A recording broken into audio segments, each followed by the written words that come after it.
Xin chào mọi người xem xong có thấy ghê không? Chứ Linh quay Linh thấy ghê lắm. Hôm nay thì Linh sẽ mời mọi người món bánh bao nhân thịt theo phong cách Halloween nha. Bây giờ thì mình sẽ đi làm nhân nha. Ở đây nhân thì Linh có gì làm đó. Linh sẽ dùng thịt nạc dăm, tại vì nó sẽ có chút mỡ và nạc, nó sẽ ngon hơn là mình dùng nạc không á. Rồi dùng miến, cà rốt, khoai tây, nấm đông cô. Nhà Linh thì hết nấm tay mèo rồi. Nêm ít hành tỏi và chút nước mắm, hạt nêm. Sau đó mình sẽ trộn đều hỗn hợp và vo viên lại cùng với trứng cút đã luộc nha. Ở đây thì Linh sẽ vo thành 5 viên. Phần vỏ bánh thì Linh sẽ dùng 260g bột mì đa dụng, cho vào 1/4 muỗng muối, Linh vùi xuống dưới nha. Linh sẽ cho tiếp 1/2 thìa cà phê men nở không cần kích hoạt, cùng với 40g đường. Ở đây Linh dùng ít men thôi, tại vì mình sẽ tạo hình hơi lâu đó, cho nên là không cần quá nhiều men đâu. Linh cho vào 15g sữa bột, nó sẽ giúp cho cái bánh bao của mình thơm béo hơn. Cho vào 40g bột năng và sẽ cho vào 100g sữa tươi không đường, 70g kem tươi whipping cream. Loại này thì cũng giúp bánh trắng hơn, mịn hơn và béo hơn nữa. Nếu như mà mình không có thì mình có thể thay bằng sữa tươi luôn nhé. Thường thì Linh sẽ chừa và không đổ hết sữa vào để mình có thể căn chỉnh làm sao cho vừa. Vì cái độ hút nước của mỗi loại bột, cũ hay mới thì nó sẽ rất là khác nhau. Linh sẽ tiếp tục cho vào khoảng gần 1 thìa ăn cơm dầu ăn á. Mình sẽ trộn thật đều cái hỗn hợp này. Sau đó Linh sẽ để nghỉ khoảng 5 phút rồi mình mới tiến hành nhồi bột nhé.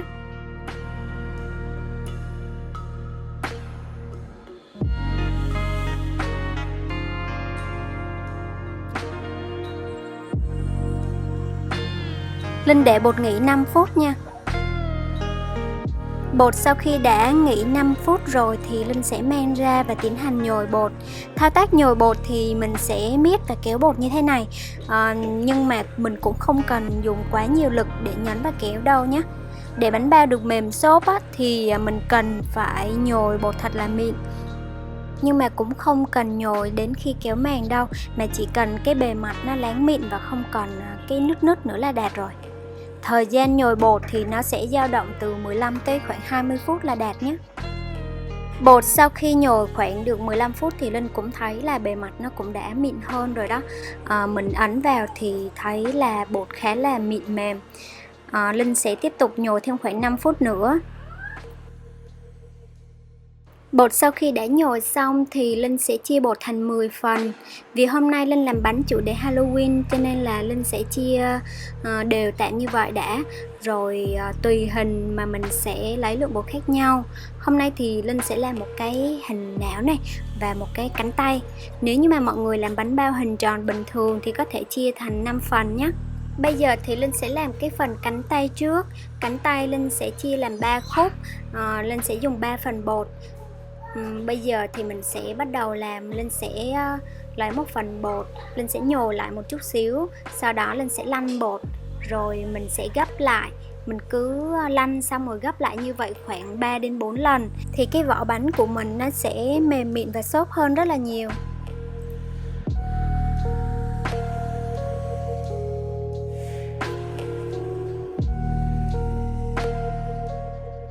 Sau khi lăn và gấp xong thì Linh sẽ cán mỏng bột và sau đó cho nhân vào. Vì cánh tay Linh sẽ làm từng khúc á, cho nên là Linh sẽ gói bánh theo kiểu gấp dài hình chữ nhật. Như vậy thì nó sẽ giống hơn.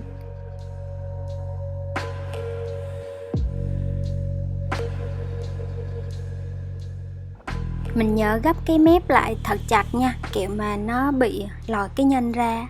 Linh sẽ ấn hai bên để cho cái bánh của mình nó cao lên một chút xíu. Thì đến khi mình hấp á, nó chảy xuống thì nó sẽ không có bị dẹp lép cái bánh. Linh sẽ làm tương tự như vậy cho 2 khúc còn lại. Tuy nhiên thì cái phần bàn tay á, thì mình sẽ làm rộng hơn một chút để nhìn cho nó giống thật hơn.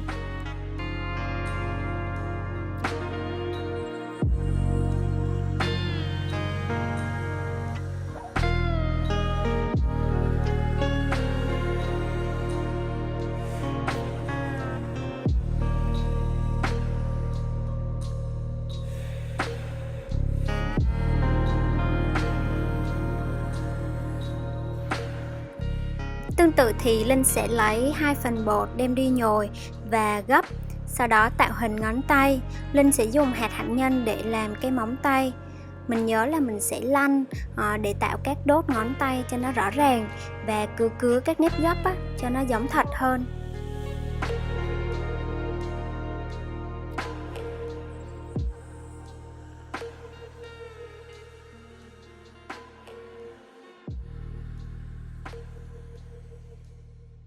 Mình lấy một ít sữa chấm vào cái hạt hạnh nhân rồi mới ấn vào để làm móng tay, thì cái phần móng tay nó sẽ dính rất là chặt.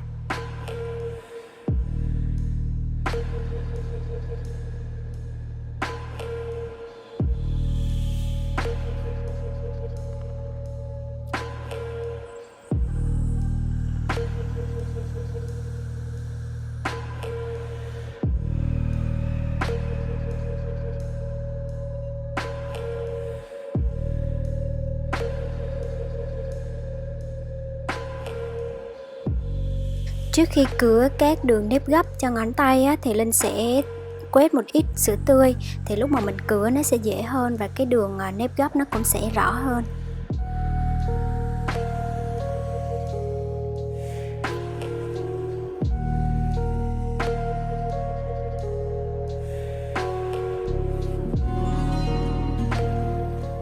Bây giờ Linh sẽ đi tạo hình cái phần não.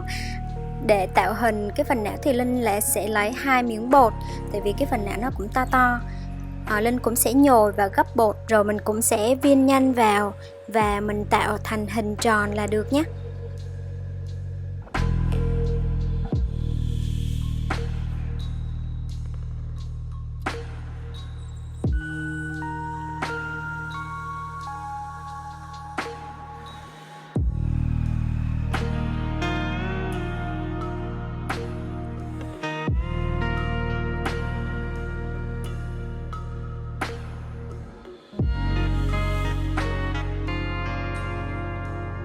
Bởi vì mình sẽ sử dụng cái mặt dưới, mặt trơn của cái bánh cho nên mình sẽ không có cầu kỳ cái phần nếp gấp này làm sao cho nó đẹp, miễn là nó chắc và nó kín, không có bị lòi nhân ra là được.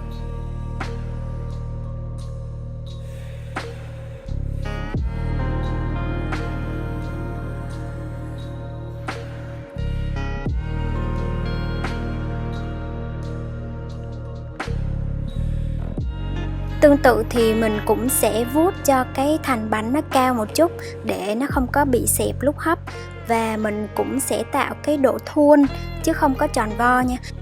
Tạo hình như vậy thì nó sẽ giống thật hơn. Sau khi tạo hình xong thì Linh sẽ đậy kín bánh rồi đem đi ủ đến khi bột nở đạt 50-70%, đâu đó khoảng 30-45 phút là mình sẽ mang đi hấp. Trong lúc ủ thì Linh sẽ đi lăn cái phần bột còn lại, mình sẽ làm các nếp nhăn cho cái tạo hình não. Sau khi bánh ủ đã đạt rồi thì Linh sẽ cho bánh vào nồi hấp. Linh sẽ hấp khoảng 15-20 phút. Lúc hấp bánh thì mình nên đậy một cái khăn để nước khỏi nhỏ vào mặt bánh. Linh sẽ hấp với lửa vừa. Sau khi hấp thì Linh sẽ để bánh trong nồi từ 3-5 phút rồi mới lấy ra. Bánh vừa hấp xong mà mình mở vung lấy ra liền thì nó sẽ thay đổi cái nhiệt độ đột ngột, làm bánh rất là dễ xẹp. Linh sẽ chia làm 3 đợt để hấp bánh, tại vì nó nhiều quá, với lại để bánh nó khỏi bị dính vào nhau Cái nào mình tạo hình trước thì mình sẽ đem đi ủ trước và mình đem đi hấp trước. Trong lúc chờ hấp đợt đầu thì Linh sẽ đi làm tiếp cái phần nếp nhăn nha.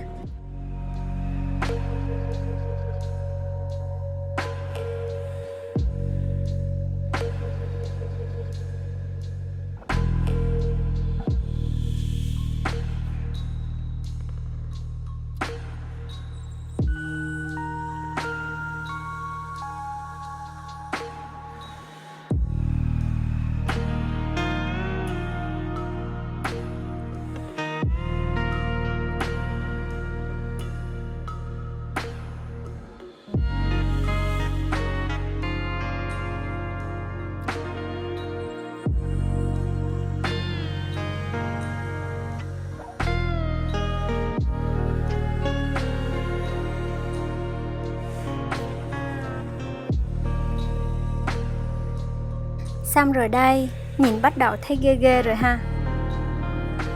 Phần ngón tay thì Linh sẽ dặm một chút bột cacao vào các rãnh ngấn để nhìn nó sinh động hơn và nó giống thật hơn. Bây giờ thì sẽ hấp cho xong hết các bánh nha. Cái mẻ này đã xong rồi thì Linh cũng đã đợi cho nó bớt cái phần hơi nước. Thì sau đó khoảng 5 phút hoặc là hơn một chút xíu thì Linh mới lấy ra và cho tiếp các đợt khác vào. Bánh đã hấp xong rồi đây. Cái này là cái phần bàn tay nè, nhìn nó hơi tròn tròn. Còn bây giờ thì Linh sẽ cắt thử một cái bánh. Cái này là cái dư, nó không có nằm trong cái phần tạo hình nào hết. Thì để cắt xem là bên trong nó như thế nào ha. Cái phần này là Linh làm nhân hơi ít á, tại vì cái phần thừa còn lại. Phần ghê rợn nhất tới rồi. Bây giờ thì Linh sẽ đi trang trí cho tất cả các phần tạo hình. Vì bánh có cái nhân mặn cho nên là Linh sẽ dùng tương cà để trang trí. Nếu như mà mọi người làm bánh ngọt đó thì có thể dùng mứt dâu nè để trang trí cũng được.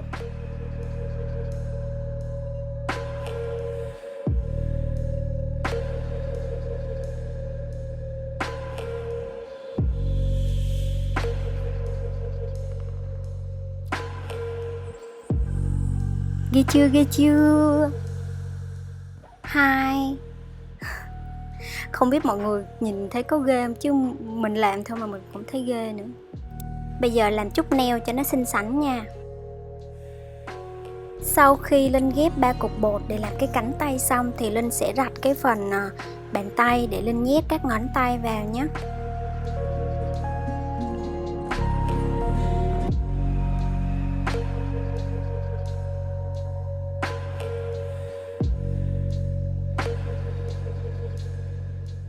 Xong cái bàn tay rồi đây. Bàn tay mụn mĩm nhìn thấy dễ thương ghê. Linh sẽ dùng ít bột cacao để phủ lên nhìn cho nó bụi bặm, kiểu như từ dưới lòng đất đi lên.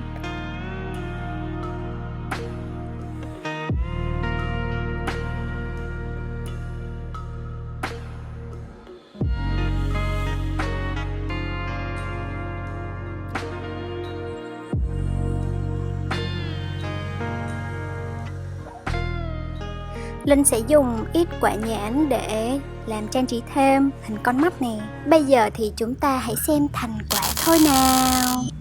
Tiên tiên.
Cảm ơn mọi người rất nhiều đã theo dõi video của Linh. Nếu như mà các bạn thích thì hãy like và subscribe kênh của Linh. Còn nếu không thích thì cũng hãy nhấn dislike và để lại comment góp ý cho Linh nhé. Mọi người hãy để lại comment góp ý hay là bất kỳ ý kiến gì đó ở bên dưới nha. Hẹn gặp lại mọi người ở video sau. Chúc mọi người có một ngày Halloween thật là vui vẻ. Xin chào. Bye bye.